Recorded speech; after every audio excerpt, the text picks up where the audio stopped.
Welcome back to another episode of Alchemy in the Descent podcast. My name is Daniela Virgo, and I'm the founder of Dark Goddess Academia. And here I have my TikTok mutual, Asalah. I love her content so much.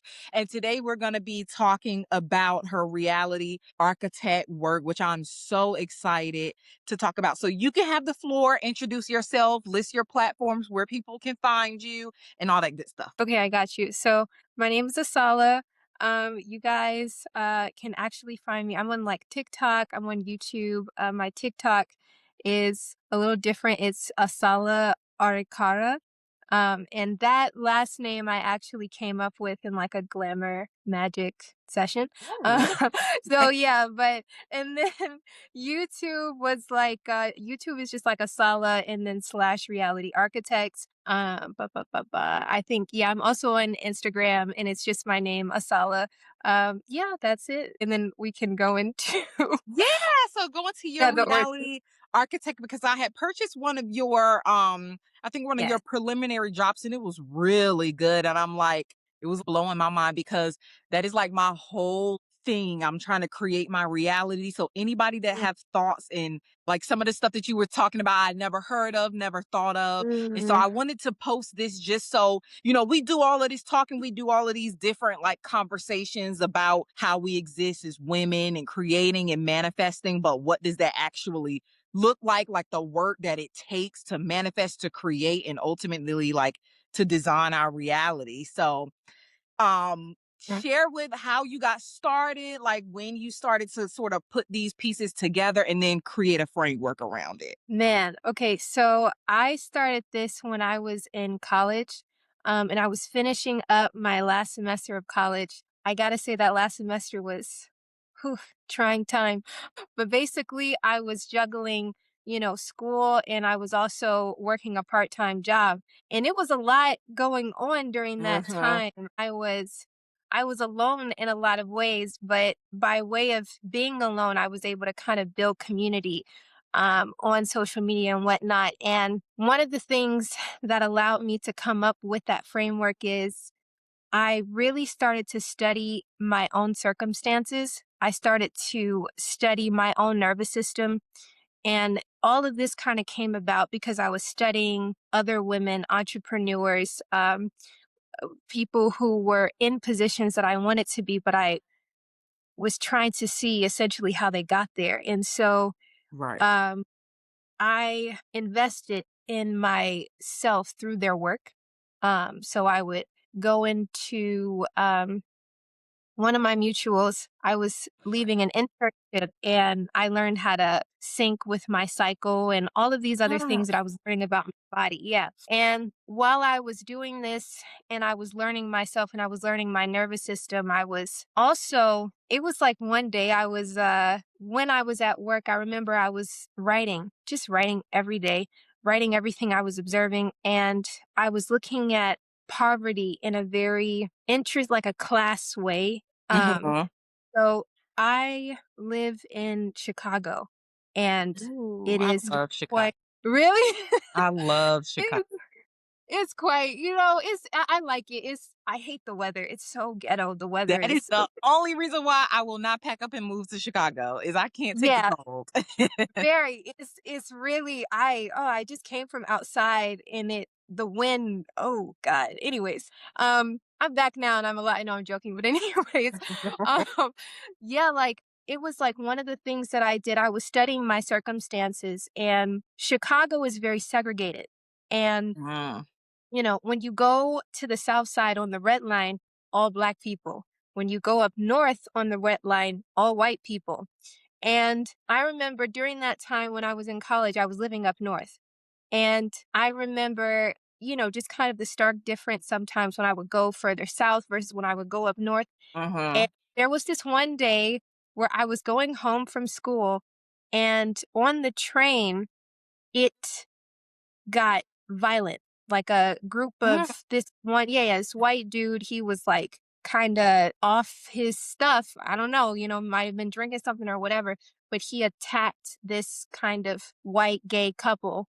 And Oh. everybody was like, oh shit, like everybody got up and, it was really, Mhm. I don't know, it was something about seeing that was like, "Oh," for me, it was like when I was thinking of poverty, I was associating it not just with, what's in your bank account, but behaviorally as well. Yeah. And poverty is not limited to a demographic, right? Now, I know this is probably like, duh, but Right. given how Chicago is designed and how they push Black people in certain neighborhoods and communities that are underdeveloped and whatnot. Mhm. And they put all of that kind of infrastructure and investment up north where, like, all the whites are and whatnot. Yep. You kinda when you see that at a young age and you grow up with that, you think that it's just limited to one side.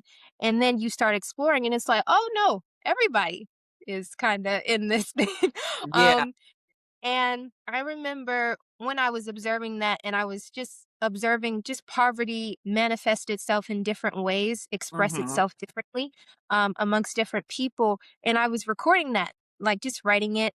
And I was thinking to myself as I'm like writing these things, I was like, how do you ascend from this level in life to a higher one? So I'm thinking about Maslow's hierarchy of needs and whatnot. And I'm just kind of Mhm. like, how one and then I thought, how do you trap someone in that class? Like, how do you make sure that they never get out? And as I'm like theorizing in my brain, I'm like, I'm just writing, and all of a sudden it kind of looks like a map in my notebook. And I'm like, Mhm. this looks like kind of like levels, level one, level two, level three, right? And so I remember thinking to myself, well, what's the highest level, right? And the thing is, I was studying other people in order to come up with this archetype in my brain. Um, and it was like, okay, the highest level is being able to manipulate your reality. Is Mhm. being able to change the conditions within this 3D realm. And by way of studying others and also studying myself, I was able to come up with this framework. It's a lot in there, especially the part where I was talking about the 4D versus the 3D, and I was Mhm. talking about manifestation and whatnot. Um, Specifically density. That was one of the things that people kind of messaged me about. They're like, yo, like this density part.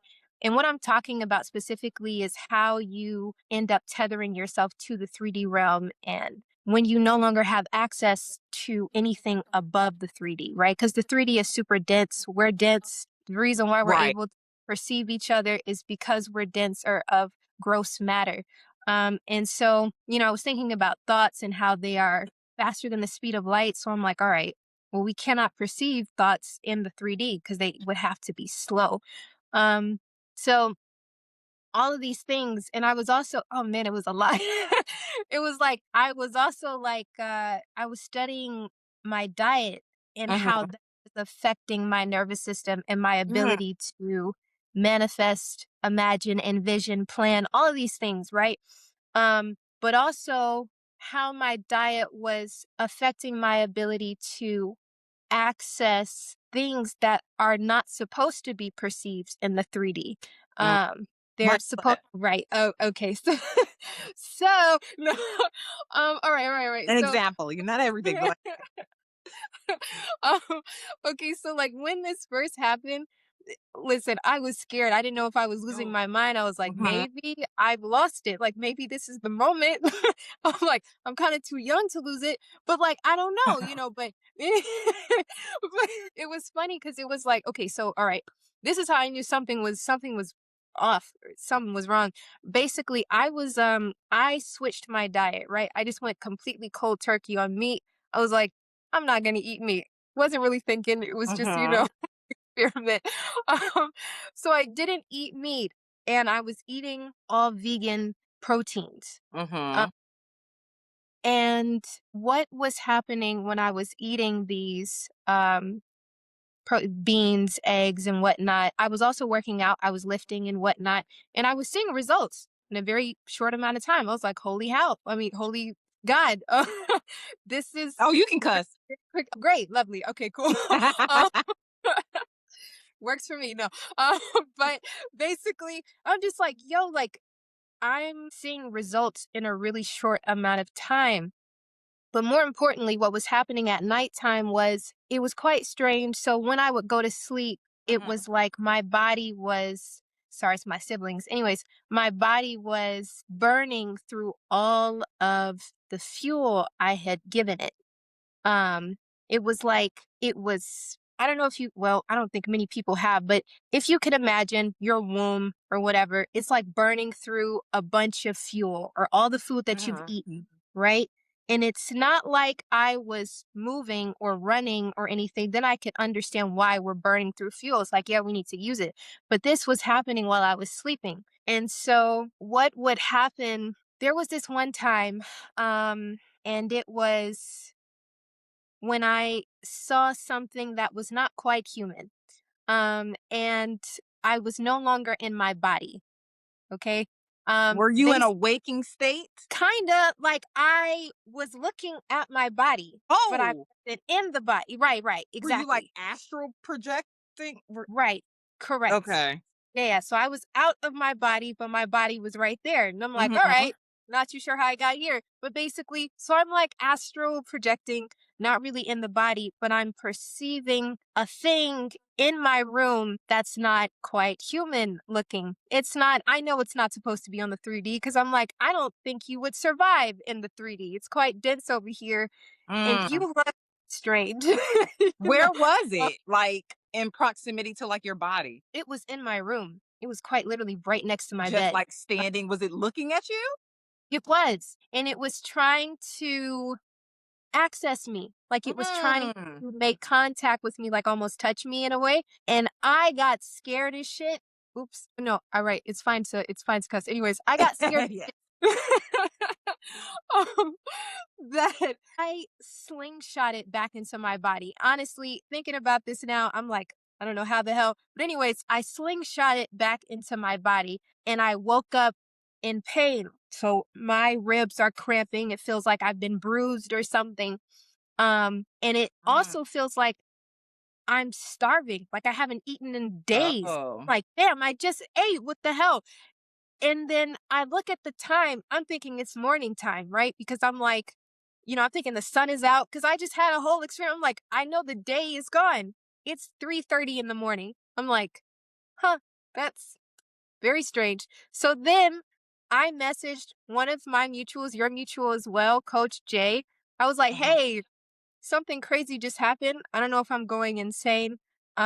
Just, letting you know, you may get this tomorrow, but I don't know what the hell is happening to me. And that's when she was actually up at I think around like 5 a.m. and she's like, try me. I'm like, all right, okay, fine. So uh, and, then I gave her the rundown and she's like, you're not going insane. That did happen. I'm like, but how do you know that happened? And so she told me about her out of body experience and how she has actually made contact with beings that are not of this realm.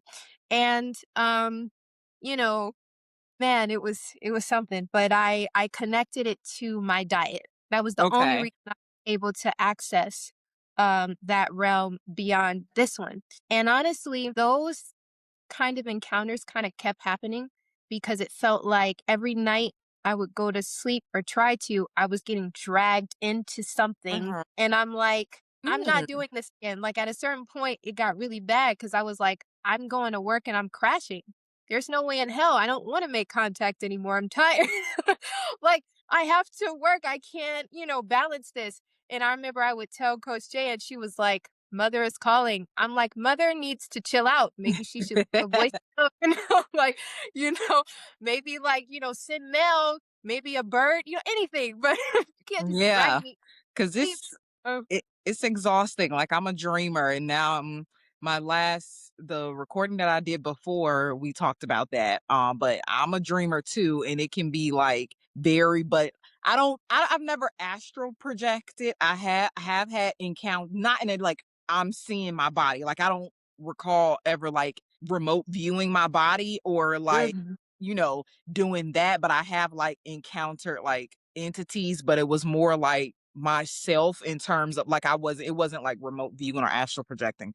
Now I Mm, do oh, dimension travel and stuff like that a lot. So mhm.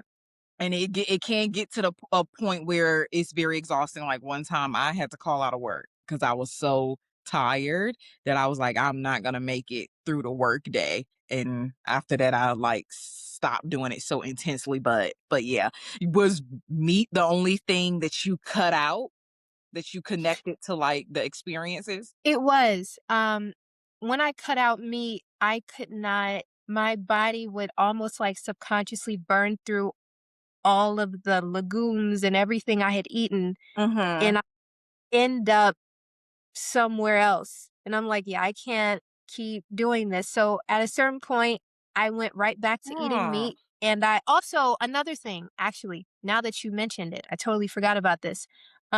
So cutting out meat and also it was a rookie move, rookie mistake. Do not sleep on your back. Don't oh yeah, like don't that is yeah, a yeah, rookie definitely a mistake. rookie Yeah. move. Had no idea. I was just like, "Ah, it's fine. I'm just, it's fine. It's cool." And then I was reminded, so yeah, never Mhm. again. But even when I slept on my side one day, I was still dragged into some different dimension. And I was like, "Oh, this is not, I'm in my home, but the outside is This is different. Yeah. black." Yeah. It's like, this is not home. So I found my body again and forced my way back in. Di At that point, I was like, "I'm eating meat every day. That You is have a lost." it is a very weird experience, like, trying to force yourself back into your body, like, the other night before last was the smoothest transition back into my body that I had ever had. And it was then that I Mhm. realized, yeah, like before that, I had only kind of forced myself. Not really, but like that was the only time it was like the smoothest transition. And I was like, I be having crazy dreams sometimes. So like I was like in a dream where it was me and two of my friends, and we were about to like be in like this like I don't know, train accident or like it was Mhm. something. I don't know if the train derailed or something, but ended up over water. And we didn't realize it at first, but it was like a metro train. It wasn't like an Amtrak. Oh, And because it no. had Yeah. six we could stand up. And then so I remember like yelling at my friends to like grab onto something like the bottom of the chair or something. And then as I like grabbed onto the bottom of my chair, I put like my head down and I Yeah. like kind of like meditated, but I remember Mhm. putting my head down on the floor of the like train, and then I just like gradually sunk into my body, and then I like started to wake up. I was like, damn, I'm getting good at Uh, this. Like that was the that's easiest trip. good. Otherwise, it's like Yeah. sometimes you get in those dreams and you have to like jolt yourself back and like force yourself back into your body. Yeah, Yeah. it's interesting. Man, I was done after that. I was like, "I don't know what messages are they're trying to transmit. Yeah. I'm tired. I don't wanna do Or they this might anymore." maybe they could tell you were like maybe new to the realm. They could smell it on you. They maybe they thought they could access you a little bit. I wonder if it's because the idea of eating is Mhm. already a dense in activity anyway. Particularly, I imagine eating meat is more dense. So maybe by you removing meat out of your diet, it kind of lightened up your, I don't know, Absolutely, yeah. verbs. Mm, It lightened a lot. To me, it made me just lighter, like, even my recovery time was quicker. Everything was light and quick. And so I knew I was like, "Yeah, this is meat." Even when I removed meat when it came to my menstrual, mhm. recovery was quick. I was like, "I don't feel anything." Barely feel anything. I Um uh, I I went vegan years ago for like a Mhm. month and some change. My body Mhm. rejected it full for like I stopped being able to eat solid food. Like it would be so Oh, painful. Like dang. Yeah, I don't think I can be vegan. But then a yeah, part of me like want to take breaks from meat, maybe just not be vegan and just take breaks yeah. from meat to give like my body a chance to like unload, but Mhm. and I because I kind of want to see what would happen because I feel like, of course, with the diets that most of us have, it's hard to access other things. I'm like, well, hell, what can I access if I stop eating meat for a period of time if I stop, like, if I eat more healthy. And I think I was eating Mhm. a lot of like those substitute, which is super processed food. So I Oh, think yeah. that was Mhm. more of the issue than maybe not eating meat itself. Mhm. But yeah, you said something about you like syncing your cycle. How do you feel like that kind of helped you and everything? Because I'm that's something I'm actively working on because I have difficult periods. And Yeah. I'm like Mhm. trying to like do something about it. Yeah. So in terms of syncing my cycle, man, I had to learn this in order to manage myself at work because, you're shifting into a completely different way of thinking when Mhm. you go into your menstrual. And when I was syncing myself, what I would do, and I wanna give a shout out to Elle Antoinette because I learned from investing in myself through her work. And You might have to basically, share her page with me so I can see because that is like a priority on my priority list. oh yeah, oh yeah, I got you. I will definitely be sharing, man. That changed my life. I was like, oh, so I'm not crazy, or better yet, there's a reason. I, there's a reason. And so what I was doing, I would write down symptoms, right? Mhm. At each different phase. So during the luteal phase, I'm a little more in defense mode.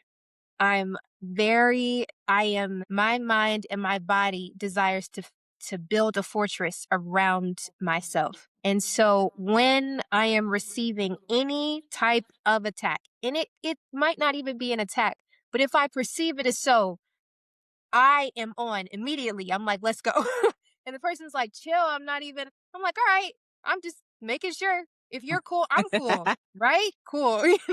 And so, um, and so I'm much more, people are like very like argumentative during that time. Oh, I'm on. I'm like, oh, I have time today, even though I don't have energy. But my mind switches to Mhm. defense mode. Menstrual, I'm a little more vulnerable. Um, and obviously I want to be left alone, no doubt. But I am a lot more analytical. And so the tone in which I set is a little more mellow, and people kind of go with that. I'm like, Okay. everything is going to be here. Why? Because this is exactly where I am. And then ovulatory, man, it's a good day for everybody. Um, so energy is up. I'm ready. I could probably run miles. It's a lot going on during the ovulatory. It's very fun. It's a fun time.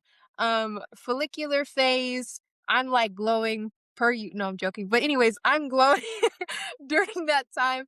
Um, and it's like I basically I track all of my symptoms during that time, and I make decisions on certain days. So it's certain days that I know I'm Mm. like, this actually might not be a good time to make a decision because Mm. my perception, I'm looking at it in a way where, everything is attacking me, or Okay, everything is right. like scrutinized. Yeah, yeah, yeah. So I'm very critical of everything. So I don't, there are things that people may say during my ovulatory phase that I'm like, oh, it's whatever. Brush it R off immediately. Right. right. Exactly. You say that shit during the luteal, I'm like, oh, this is an Claws enemy. coming out. Exactly. Enemy. My sword You nemesis. must die. Exactly. Yeah. Oh yes. And so it's really dramatic during that time. So I try to limit as much access as possible, and I try to make things, especially when it comes to decisions, as transactional and as quick as possible during the Mhm. luteal phase, because that is when I am the most sensitive to everything. Um, and then all the other phases, menstrual, I'm still sensitive, but I'm more kind of internal. Like I'm Mhm. focus less outward and focus more inward because I'm actively bleeding. Um, and then after that, ovulatory, my energy is projecting outward, you know? And so kind of anything that requires like meticulous planning, I try and do Mhm. that during the ovulatory phase because I feel like I have the most energy and I am the most aware but I'm aware in a way where I don't feel like I'm protecting myself while also being aware of the environment. Right. Um, yeah. So that's how just tracking my brain and my emotions during these different phases. That's kind of how I was able to sync. And also knowing what foods to eat during Uh, different phases. Man, let me tell you. Okay, so some things have changed recently. So what I think my menstrual phase, so because I understand that I'm like losing a lot of iron, it was just mhm. one day I was like, I have a taste for some beef. And ever since I gave into that urge, I have not been the same. There's beef in the fridge. It's a good amount of beef. It's a lot of steak in there. Uh, it's great. But I basically was eating steak all throughout the luteal and the menstrual phase. So that was like for 10 days. And I it was what it did was I got a lot less migraines because of the iron that Mm, I was taking in. mm. Yeah. Oh, yeah. Yes, yes, yes. Um, Yeah, I like mm, meat, steak, and burgers and stuff around mhm. my period and periods. It's so satisfying. Ugh. Yeah, don't escape, don't run from meats. I mean, like, I said something earlier before was like I went completely vegan. It was an experiment, but if you're losing iron and you've got migraines and whatnot, you Yeah, might wanna dig into beef it some. up. Yeah, Yes, yes, absolutely. Yeah, I just had some last night. It was great. Very filling. So, yeah, yes, and yeah, very filling. Yeah. yeah. So definitely just watching like your symptoms, your thoughts, what you're thinking during the 4 phases of your cycle, tracking them, and also being very mindful of what you're eating during these phases. So it's all warm foods during the luteal and the menstrual, all hot. How do you Everything. how do you Hmm. feel like it like impacts your ability to manifest, or is it like certain phases that you manifest better in? You know what's crazy? Oh, I'm so glad you said that. Okay. You had such great questions. Okay, so Thank you. basically, um, I feel like I manifest best in the luteal phase. It's like the luteal and the menstrual. Um, which is kind of insane. But then again, not really, because ovulatory is when you execute. Mhm. Luteal and menstrual is when you go into such deep thought, right? I feel Yeah. like the pain that you experience when you're contracting and whatnot, it forces you to get very silent, right? You have to go inward because there's a lot going on the inside. And so when you go in mentally, to me, from my own observations, just studying myself, it feels like there's a thinning of the veil during that time when you Mhm. start bleeding. Um, and when that happens, to me, it's like all of the subconscious thoughts, Mm. program, all of it starts to come to the surface.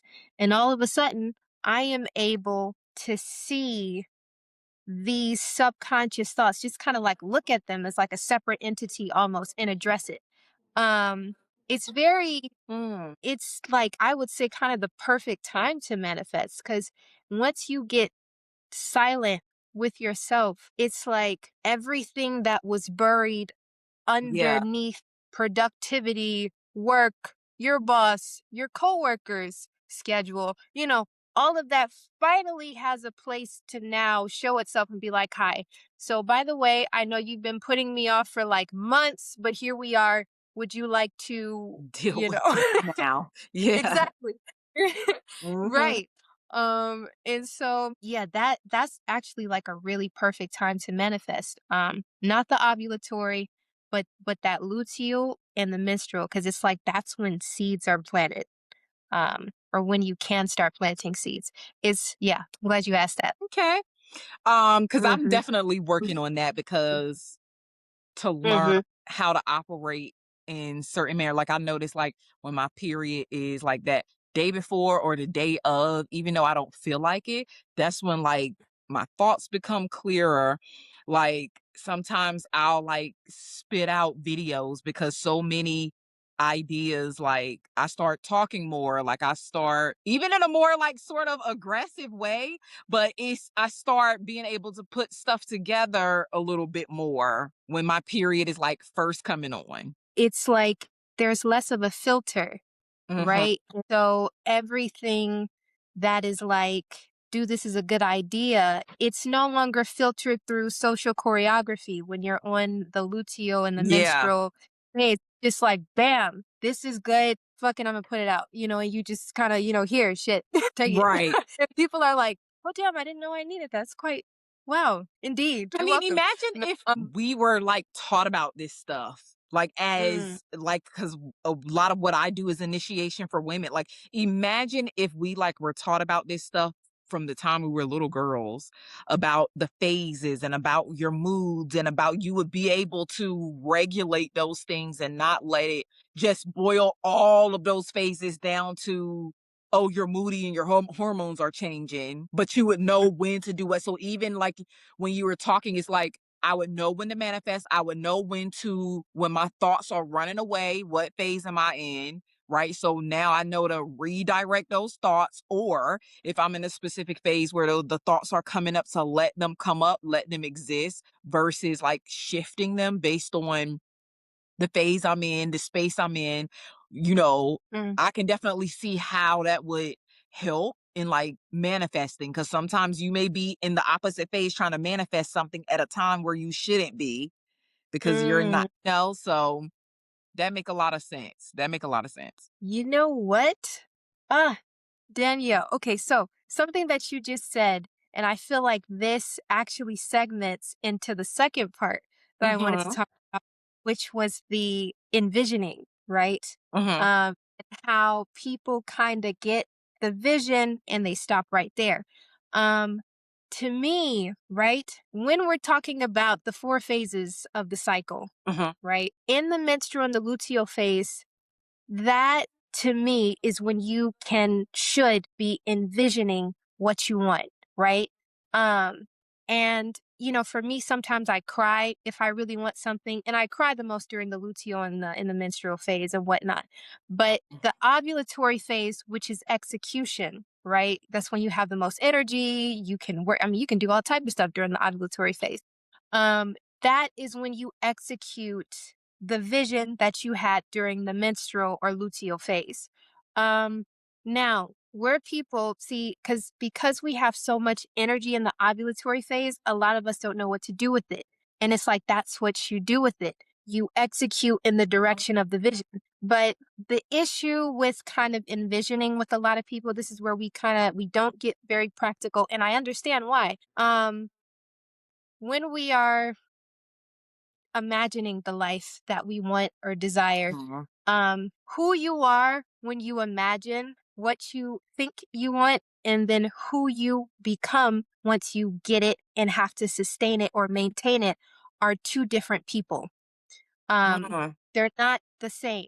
They're not supposed to be the same because when you are manifesting something, envisioning whatever life you think that you want or whatever, once it comes into fruition, you will meet the conditions of that said thing. And once people meet the conditions, this is when they reject it because they're like, well, I didn't know it came with that. And it's like, Mhm. yeah, everything comes with conditions. And so, because people don't like these conditions, what they end up doing is starting a loop. So they'll envision, manifest, get the thing, resent the thing, reject the thing, manifest again. And they find themselves in the same Ooh. place. Yeah, Mhm. because the distance between what you imagined and romanticized about the thing versus the reality of the thing, depending on the distance between the two, it can create resentment. That's understandable. The problem is it's going to continue to happen because people must understand that whatever it is that you're trying to manifest, in order to sustain this thing that comes with a set of conditions, you have to evolve and mature. You have to expand in some way, right? And that's going to make you uncomfortable. You're not supposed to be comfortable. And this is where people may execute to get the thing, and then they get it, and they're like, "Well, I didn't know." I mean, like, I think the easiest example is like, "I want this job because it pays and it's the company is reputable, whatever." And they're like, "All right, cool. So here's what you need to do to get it, and here's what you would need to do to sustain it." All of a sudden, all of the blanks that you filled in about the company because you had very little information about it, it's not that starts to kind of fall apart. It's like, oh, this isn't like the aesthetic on TikTok. Indeed, no, it's not.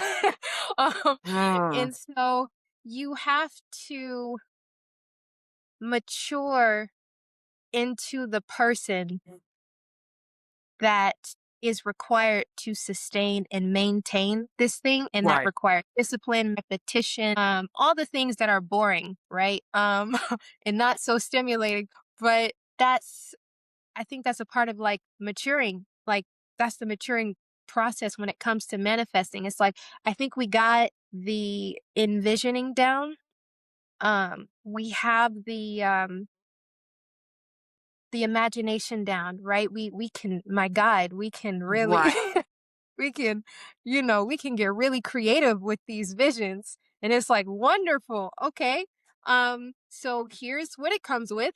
And you're like, oh, and it's like, yeah, yep. That's your thing now, and they're like, oh, well, I didn't think that it came with all of this. And it's like, yeah, you have to Mhm. evolve to keep this thing.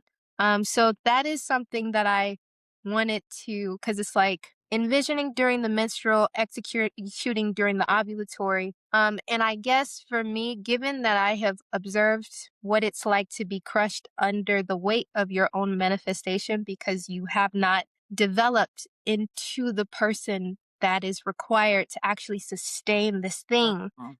that you've built, or that whatever it is, it's like, okay, well, you must become more, you have to expand more, right? Your capacity has to expand because this thing that you want requires more. I don't know, like I think when I was in college, I learned that by way of fire. So trial and error. But now that I know, I'm like, okay, so I think we can get a little stuck on, because it's no problem manifesting. Manifesting is not Right. hard. We do this stuff without thinking all the time. And we're Yeah. like, is and it's like, well, how did my life get? It's like, it was you. This is you. This is you. And so we think we have to like, I don't want to say pay people, but essentially like learn how to, I mean, you can learn how to manifest better, faster, quicker. Right. But once you get it, it's like now we have another problem. How do you sustain it? That's a whole nother exercise, so Mhm. we're good at manifesting. We're great at it, actually. All types of stuff. I want that man. Then you get him, and then you find out, oh damn, there's like a Yep. requirement to kind of keep them. My God. Yeah.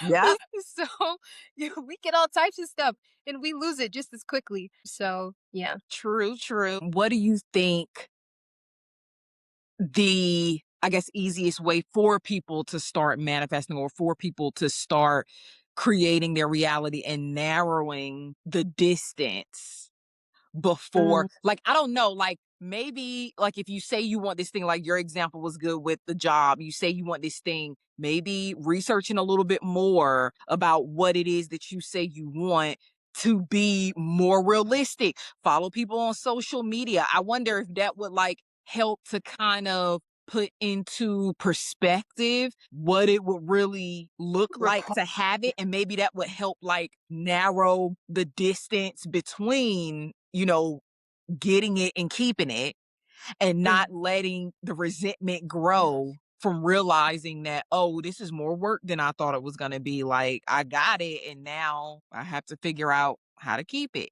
So, Yes, absolutely. Ching, what it is that you believe you want is the easiest way to, bring that distance together. Because the thing about when you research, you want to get as close to the reality of the thing that you want as possible. That's also a quicker way of getting it. Um, Also, when you are looking at the reality of a thing, it was like, what ends up happening, the reason to me why people don't research what it is that they desire is Mhm. because it kills romanticization. Oh, It kills it yeah. completely, right? Yeah. Yeah. And so all of a sudden, you can't have fun in the world of imagination, because the blanks have already been filled. You don't have to fill in the blanks. You just have to match the conditions that it comes with.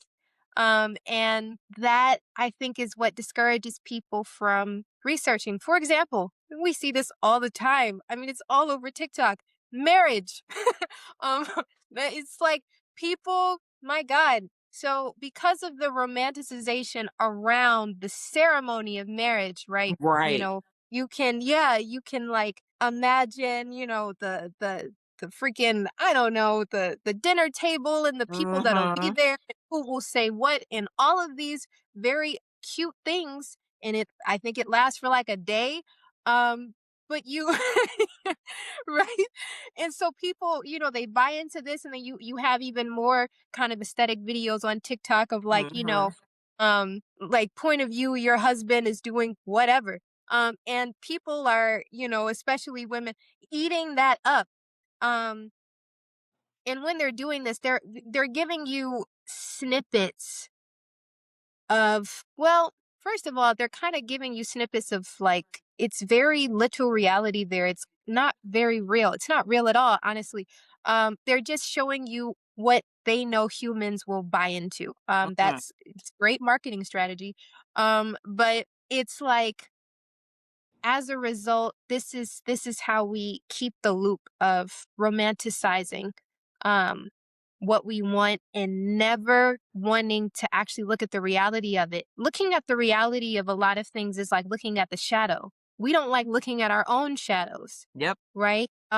We will stone each other if that shadow comes out. It's quite, my God, it's very, you're like, wow, this diabolical. Mhm. It's quite annoying, but it's like, we don't like looking at the shadow of each other. We don't like looking at the shadow of anything. To me, in a lot of ways, the shadow is just like conditions that are Yep. not supposed to make you comfortable, right? They're conditions that you just have to accept. Yep. Like, It's truth, reality. yeah, Yeah. so I mean, it's the same with women and their romanticization of men. I'm like, yeah, you know why you're romanticizing them? It's because you don't interact with them. That's why. Well, Mm-hmm. it's better in your head than the real Mm-hmm. experience. And because you won't, and that's what I say, like, even in my content, it's like, I don't tell people what to do. It's your life.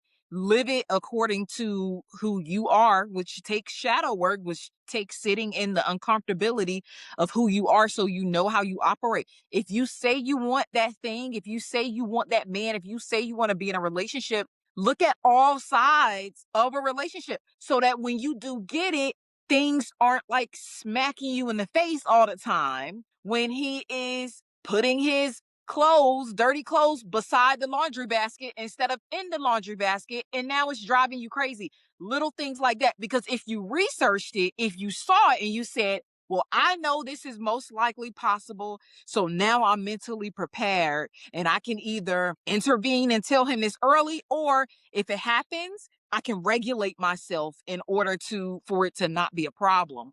Choose. But when you don't research, when you keep it that imagination, because that the reality of it, like you said, the research of it destroys the fun part of it. It destroys the picture that you put in your head. Like when you desire marriage, oh, I want my little family and I want my little person to be there all the time. And you are envisioning the flowers in the ceremony and your first dance. You're not envisioning people's hairs all over the sink in the bathroom. You're not envisioning dishes in the sink. You're not envisioning cleaning up behind somebody, or them being annoyed by you and y'all being in close proximity all the time. You're not thinking about that. So you're trying to keep the vision instead of researching, sitting in the uncomfortability. Even if you have to be what we call pessimistic and super negative, you will be prepared.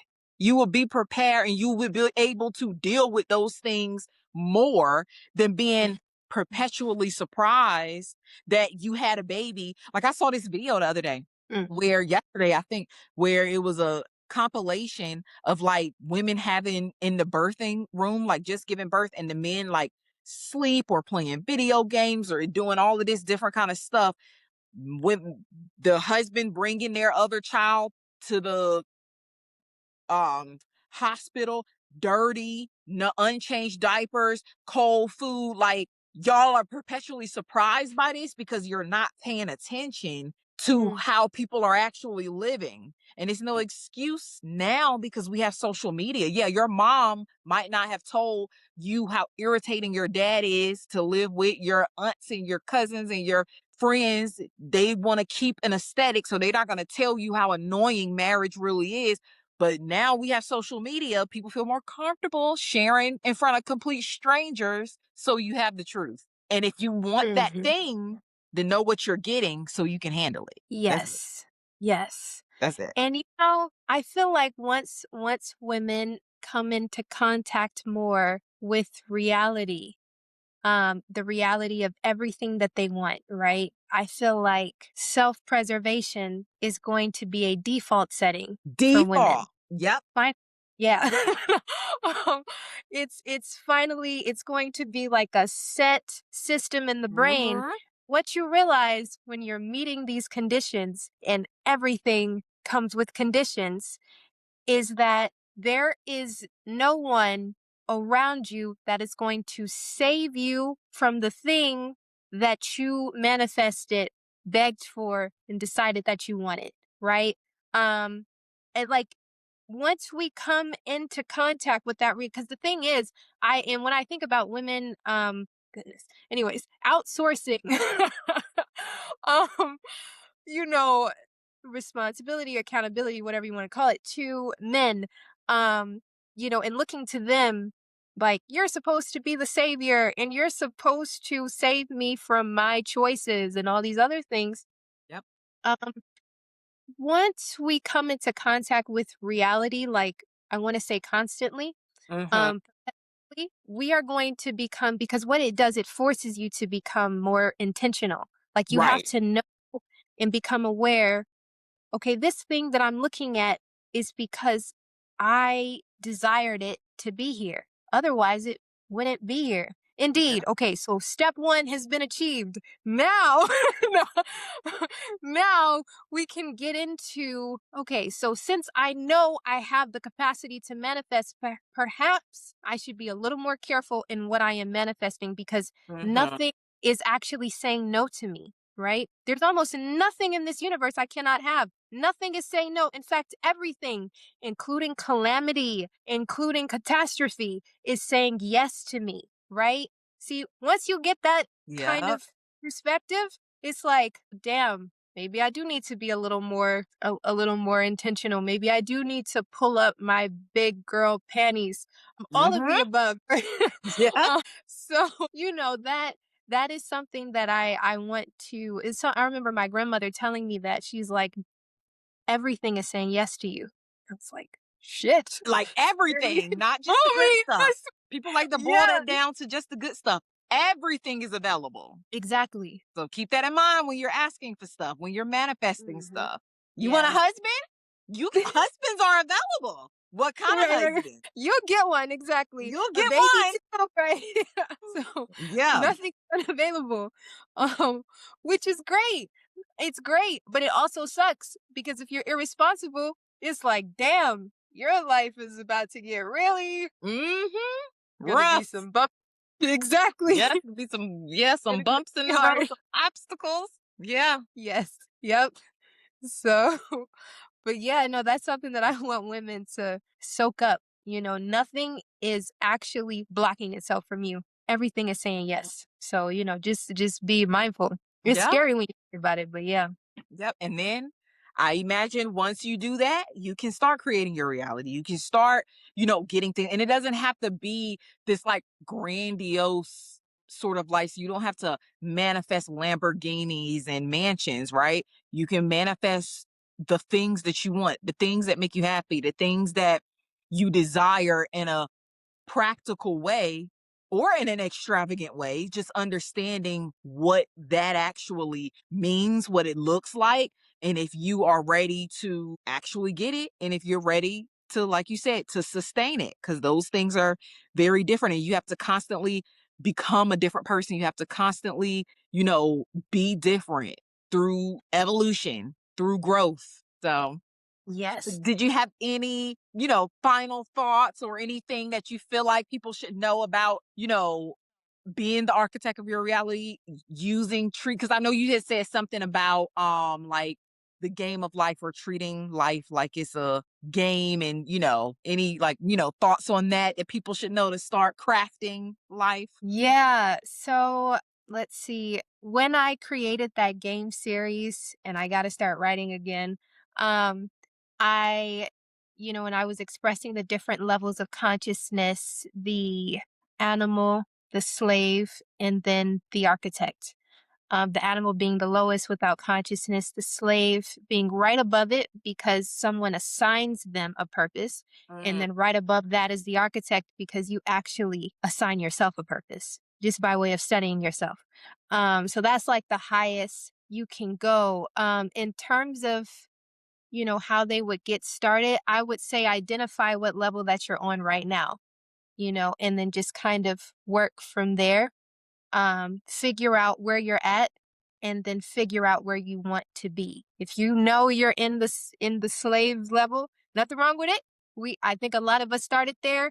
We were indoctrinated. We thought, some of us thought God was a white man. I mean, I get it. right. You know, I understand. No judgment here. Right. No judgment. We all mostly Exactly. believed it at some point. Right, exactly, right? A lot of us did, it is what Hmm. it is. And so once you come to that point where you're like, oh, damn, I am at that point, or worse, if you're right below that, wherever you're at, you got to figure out, all right, so if I know I'm here and I know that this framework that I was given in terms of how I view reality is not my own, then that's when you start to figure out, okay, what's real and unfiltered and what has actually been manufactured and fed to us, spoon fed, so that we can, and then what's the purpose of us being spoon fed these, they're not truths, they're philosophies because they're changing all the time. Um, Right. so, what's the point of us being fed these philosophies? What exactly is the purpose? Who is assigning it? Right? Like all of these questions, because it's going to be question after question after question. Hmm. This to me is kind of, once you answer these questions, you dedicate yourself to answering these questions. You figure out what reality you're starting at and what reality can actually be. But you gotta figure out where you are first. What do you Uh, feel like mm, the animal stage would look like mm. for Yeah, people? that's a good question. So the animal stage, in my opinion, is someone with very little consciousness. Like their Mm. concern is on its straight survival. So it's eat, sleep, and shit. Excuse my language, but whatever. Yeah. It's right there, And right? do you feel Uh, like having baby, like procreating, yeah. Oh, can yes, be yes, like yes, your yes, biology is just like operating in pure yes. physical Mm-hmm. sex, Urgent. eat, sleep, Yeah. fuck, Mm. have Yes. babies, eat, Yes. sleep. Eat, sleep, fuck shit. Exactly. Correct. Basically. Yeah. Eh, And because so I feel like no shade, no tea. I right, feel right, like a right, lot right. of people probably think they in the slave phase, Yeah, and yeah, really you yeah, in the animal phase. yeah, yeah. You know what? Yeah, let's discuss that. Let's differentiate between the two because you're right. Like, There are a lot of yeah, people that are in fact in that slave stage. I'm sorry, no, the animal stage, and they're like, nah, I'm like, I'm definitely in the slave. You could be, perhaps you could be both, but let's just yeah. talk about right? The animal, to me, when you are kind of programmed to only follow the urges, right? So it, quite literally is eat, sleep, shit, fuck, Mhm. and so this is a pattern that you're executing every day. There is no reality outside of that pattern, right? Yep. Imagination at that level has been shut down. And like you cannot Mm. see beyond where you are. You cannot envision beyond where you are. Man, now, good Lord. Now that I said that, I just thought of someone. No names, don't worry. I'm not that messy. But Me too. I thought of I somebody. wait, what you say? I thought of somebody. Right, okay, right. Okay, so I'm like, okay. So I did think of someone just now, and I thought of a woman. Anyways, she could not see beyond the level that she was at. Um, and she had begged for this position, all types of stuff, and she got it. She got the position, right? Because nothing is saying no to you. But you bet your ass you better be able to keep it. Mhm. Uh, Hell and yeah. so you know, she got it, but she could not see beyond, like, there were no dreams or aspirations beyond that point, right? It was just Mm. there. And to me, that was because it was so heavily tied to her survival mindset, survival Yeah. mode. Yeah. um the goal was, because here's the thing, like, you can still be in survival mode, you can be very close to that animal point and be making money, yeah. And so to me, I know that you're at that point when your imagination cannot go beyond where you are currently. You cannot see a future or reality beyond where you are right now. That's when okay, you are in the stage of an animal. You're not quite Yeah. at the slave, right? And the thing is, you may have to be redeemed by moving up into the slave category. Why? Because they are given a vision, right? They're almost given Yeah. the ability to imagine, because someone above them is giving them their vision, right? If I can Mm. give you my vision, then you do have the capacity to Yeah. picture something in your brain, right? um, Yeah. but so to me, it's like, if you're at that animal stage, someone may have to assign you a vision, um, or a purpose to move out of that. And then Yeah. from there, once you get a conscious, or your conscious is back on, that's when you can start questioning the vision that you were Yeah. given. But, also, the other thing, in my opinion, not everyone will ascend beyond that of an animal or a slave. It is what it is, It is what it is. Yep. that's life. Yeah. You know, Mhm. It is what um, it is. Yep. yeah, and so, if, once people kind of see this and whatnot, like, what I want is for women to be at choice. Um, Right. but understand that this is not like, what do you call it? Like, everybody can be an architect. No, everyone Right. cannot be an Because um then it will blur the lines of the levels. You wouldn't really know where you are, and all mhm, things must essentially exist. Like there's a level of, like you said, in the animal phase, you're just going strictly off of programming, off of biology, off of urges. At mhm, the slave level, you have a certain level of awareness, awareness with the thought or possibility for more, but mm, you haven't the willpower, time, the energy, the effort, or whatever to start creating like an architect would. But if you are, all of those levels have to exist so that you yes, even know you're on a level. Like, so without the levels, there is no awareness. So yes, some people's job, like you said, is to be the animal. Some people's job is to be the slave. Some people's job is to be the architect. And not everybody, most people won't be architects. Most people will probably be slaves at best because, like you said, you'll get into a loop.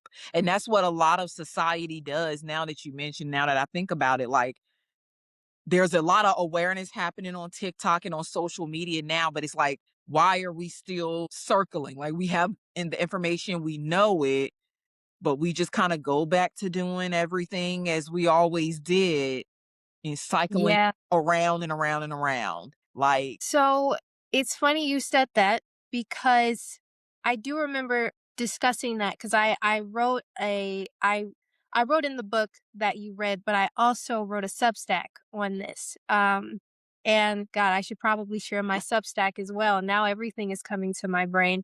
Uh, I'm like, wait. So, oh, here we go. So my Substack, it should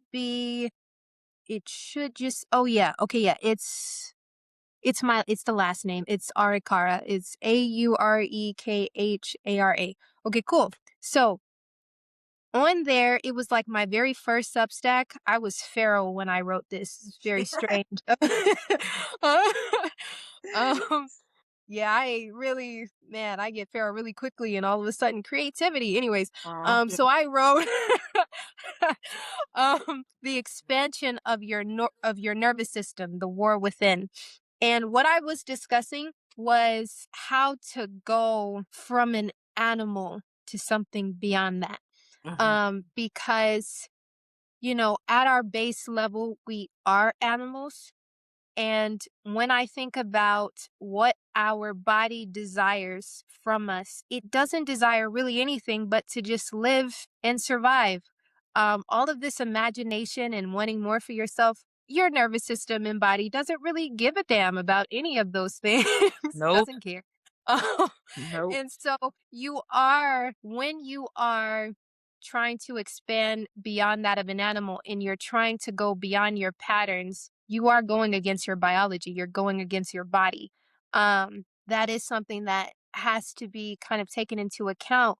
Um, Oftentimes, when I think about us seeing all this information on TikTok, right, we're like Mhm. just getting overstimulated. Yep. um, it's like we're going right back to what we're doing because of this routine keeps the animal sane. I'm comfortable. Everything is fine. Why? Because I'm comfortable. Not because everything is actually fine, but because this animal body nervous system Mm. that is tasked to only ensure that I survive, Yes, right? it's Only yes. function, yeah, is to ensure that I survive. It doesn't want to know what my limits are, and it sure as hell doesn't want to go beyond my limits. It just is like, listen, this hurts, don't do it. And it's like, all right, fuck it, we won't do it. Yep. This is why, right? When it comes to self development, mastery, whatever, it's become like a bit of a coin word on TikTok. Everyone, they took that word and they ran with it. We all I swear to did. Right. Yep. yeah, self mastery, something. I'm like, yeah, let's go. But now, now it's getting to a point where I'm like, all right, and it's I don't know, it's kind of like it's good, but it's also like it's become like a bit of a aesthetic in a way. I'm like, let's not do that actually. Uh, Yeah. let's just let's keep it at the level it was on. uh, but I gotta say, like, when it comes to the I guess the mastery of self or developing beyond that of an animal, Mhm. you cannot rely solely on yourself to get to the next level. Mm. You just and the reason why is because the animal within, right? Its only job and function is to ensure that you survive. So anything that you do that pushes beyond your limits, your body is going to fight you like hell. And so when I think about trainers or coaches, right? Their job is to see your limit and then push you beyond that. So that means that instead of you fighting yourself, you'll be fighting them, right? And I, given that what I was introduced to boxing when I was like 19 and whatnot, and I kept going, man, it's a fun time. But I gotta say, like, what I learned with these trainers and coaches when they would push me beyond the point I was already at, that was the whole point. Yeah. Um, but my body was like, yo, this person is gonna they're gonna break me, right? I'm like panicking, they're gonna break me, and they're looking at me like, chill out, like you're good. Your body is tripping. It is. Your body thinks you're gonna break. You're actually not going to break. But it's going to Yeah. convince you that you are, right? So that you can push off the brakes. And so Mm. when you are trying to become other, you cannot do it by yourself. right? When I think about boxers that have transformed and they are bone and muscle, Mhm. that they could not achieve that by themselves. They had to have someone on the outside looking at them and Mm. seeing all of their blind spots, indeed, and then pushing them beyond where they believe their This is limit is. this is so much tea for me because I have a habit of like thinking I can do everything. This is this is a good lesson. This is a good eye opener for me. Yeah, you can't Mhm. because if you to think that you have the ability, if I think I have the ability to push myself to my greatest level, that's almost animalistic because how can I push myself to a level I in this body have never gotten to? I can't. I haven't been there. So for Mm. me to think that I can is me operating in my default rawest form, Mhm. rejecting levels that I have not seen. Crazy. Yes. Yep. And our Yeah. bodies are, like you said, are literally designed to like from our brain and everything else to like deprogram, like not deprogram, but like fight new habits you're trying to create, like fight change. So Yes. it's like we still, even as an architect or even at the highest level, there is a level of you as at least as a human where you still exist in all of those things. But I imagine the ability to have a like sort of strategy system or structure to navigate through it or even to choose, to have the ability to choose, well, I'm going to operate in my animal self today, but tomorrow I'm going to push myself back up to architect. Yes. Okay. So okay, I gotta add to that. So when you said that, so this is what, when I think about when I first wrote that book, right? I wasn't really, I was at a level, but you go through life and you're like, oh damn, I completely forgot. That's included too, right? And so what I realized about the animal, the slave, we kind of want to do away with the slave. We don't, we never want to be a slave. Um, but when I think about that animal and that architect, right? The base and the evolved self. I'm just,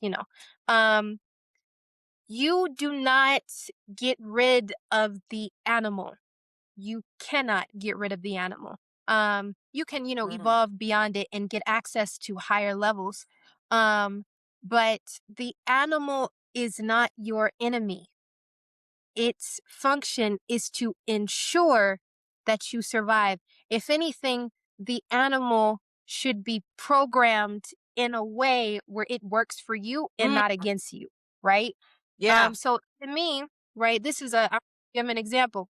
Um, when I was boxing, this is probably why I have to get back into it. But anyways, when I was actively in that, how you respond to threat when you are, sparring, boxing, any type of combat sports, versus how you respond to threat when you're not in that. Your body already has a response to threat. But when you are training it, right? What you end up doing is you're training the animal to actually discern between real threat and postured threat, right? This person is posturing. They're actually not going to do Mm, anything versus this fucker is actually kind of yeah. off, like you see. Um, and so knowing the difference, the only reason I was able to tell the difference during that time is because I had actually been hitting and getting hit. So it's like, oh, I actually know how a punch feels. So I'm not looking at people in the ways that they want to be perceived because I've come into contact with actual danger. I know what it looks like and what it feels like and what it Mhm. doesn't feel. This is not danger. This person wants to appear dangerous, bigger than they actually are, but they're not actually going to squabble, which is good. um, and so, in my mind, what I was doing was training that animal, right? However, when you're not training the animal will speak for you. You may fawn, you Mm, may freeze, right? These are all survival mechanisms, not anything to demonize within yourself, but something right. to recognize. Yeah. Because this is the problem. We tend to, we don't like how we respond to certain things, and then we start beating up on that part. and then you never evolve beyond it. You never actually collaborate with this part of you, which is the animal, because you want to respond like this, but you don't understand what's already there. It's there to protect you, Right. right? You Yep. froze because that's the natural animal response in this moment. This person appears to be bigger than you. It is what it is, right? And so to me, it's you're not trying to get rid of the animal. You're trying to train the animal in a way where you both are aligned. You want the animal will continue to protect you, but you don't want it to override Yeah. your nervous system, right? And so that is something that I do want the audience to understand is that this is really integration. We're not trying to separate the two, we're trying to integrate the two. That, integration of self, the integration of all selves to me is self mastery. It's being able Yes. to have command over all selves. Um, so yeah. Yes. Good. See, that's why I wanted. That's why I had to talk to you. I was like, let me match this because I know this is gonna be good. Yes. And it's the yes.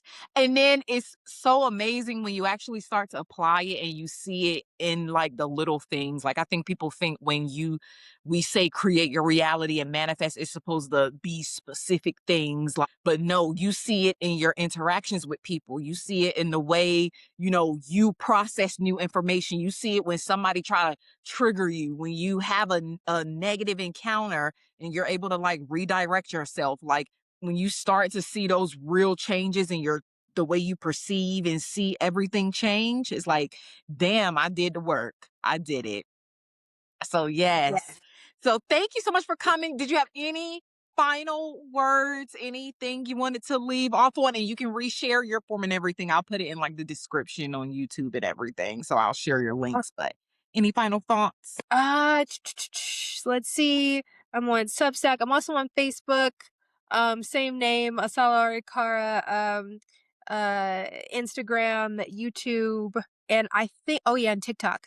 Okay, yeah, that's 5 different platforms. Yes. That's it. Yeah, that's all. Yep. Well, thank you so much for coming to my podcast and for sharing this. Hopefully, we can chat a bit more, collab on like YouTube or something, do like Yeah. a collab video on some other stuff. But thank you so much. Thank you. And This then was amazing. This was yes, very yes, yes, yes, yes. And I learned some things so I can implement as well to start like recreating and all of that kind of stuff. So thank you so much for coming and sharing your time with me. thank you. You're Thank you. Thank you. welcome. I'm glad I Hold on. came.